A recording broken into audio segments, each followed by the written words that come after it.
अस्सलामुअलैकुम वरहमतुल्लाहि वबरकातुहू। रमज़ान शरीफ का ये आखिरी अशरा चल रहा है। बहुत सारे हमारे बहन भाई, बहुत सारे हमारे भाई मस्जिदों में एतिकाफ़ में बैठे होंगे। जी हाँ मेरे भाइयों, लेकिन आजकल ऐसा होता है कि बहुत सारे लोग बैठ तो जाते हैं लेकिन उन्हें मसाइल मालूम नहीं होते हैं और वो जो है अपने एतिकाफ़ को कभी कभी होता है कि तोड़ बैठते हैं। बहुत सारी गलतियाँ करते हैं जिसकी वजह से उनका एतिकाफ़ टूट जाता है और बहुत सी ऐसी गलतियाँ करते हैं जिसकी वजह से गुनहगार होते हैं। तो उसी में से एक मसला मैं आपके सामने ज़िक्र करना चाहूँगा। अगर कोई एतिकाफ़ में बैठा है तो उस तक आप लोग ये मसला पहुँचा दें। अगर कोई मोतकिफ़ मुझे सुन रहा है तो आप अगर ये सब नहीं अगर जानते हैं तो बहुत अच्छी बात है, अगर नहीं जानते हैं तो मेरे भाइयों इसको आप लोग बहुत अच्छे से समझ लें। देखिए वो मसला क्या है कि एतिकाफ़ की हालत में मस्जिद के अंदर अगर किसी को एहतलाम हो जाए, नाइट फॉल हो जाए, तो ऐसा मोतकिफ़ क्या करे।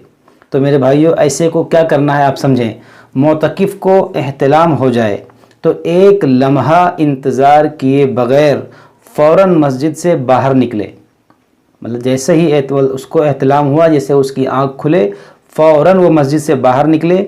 ऐसा ना हो कि वहाँ से उठने में सुस्ती दिखाए या कपड़े तलाश करता फिरे। कई फ़ुक़हा की राय है कि मस्जिद में एहतलाम होते ही फ़ौरी तौर पर ज़मीन या किसी दीवार से तयम्मुम कर लिया जाए और ये अमल मुस्तहब के दर्जे में है। चुनांचा आँख खुलते ही मस्जिद की दीवार या ज़मीन पर दोनों हाथ मस करके पूरे चेहरे और दोनों हाथों पर कोहनियों समेत मसा करे। मतलब ये है कि आपको एहतलाम हो गया हालत एतिकाफ़ में मस्जिद के अंदर, जैसे ही आपकी आँख खुले आप फ़ौरन तयम्मुम करें। अब हो सकता है बहुत सारे लोग तयम्मुम भी ना जानते हो कि तयम्मुम क्या है, तो मैं बता दूं तयम्मुम का मतलब ये होता है कि आपके पास पाक मिट्टी हो या पत्थर हो या दीवार हो, उस पर आप जो है पाकी का नियत से उस पर हाथ मारें। जैसे अगर फ़र्श है उस पर हाथ मारें या दीवार है, ईंट की दीवार है, चूने की दीवार है, उस पर आप हाथ मारें, पाकी की नियत करें, उस पर हाथ मारें और पूरे चेहरे का मसाह कर लें।